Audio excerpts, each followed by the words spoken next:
আসসালামু আলাইকুম। মালয়েশিয়ার কলিং ভিসার সর্বশেষ খবর আপনাদের জানাবো, সেটা হলো ২১ এপ্রিল ২০২৪ মালয়েশিয়ার কলিং ভিসা বের হওয়ার সর্বশেষ তারিখ, এবং কলিং ভিসা বের হওয়ার পর আপনার বের হবে ই ভিসা। ই ভিসা বের হওয়ার সর্বশেষ তারিখ হচ্ছে ১৭ই মে ২০২৪, এবং ই ভিসা বের হওয়ার পর আপনি মালয়েশিয়া আসতে হবে ৩১ মে ২০২৪-এর আগে।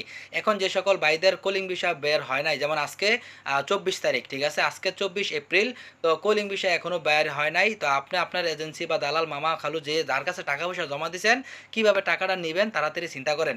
এবং যে সকল ভাইদের কলিং পেপার বের হয়েছে, ই ভিসাটা বার করার জন্য আপনার এজেন্সি বা আপনি যার কাছে টাকা পয়সা জমা দিয়েছেন তারা বেশি করে চাপ দেন, কেন ১৭ই মের আগে আপনার জন্য ই ভিসা বের করতে হবে।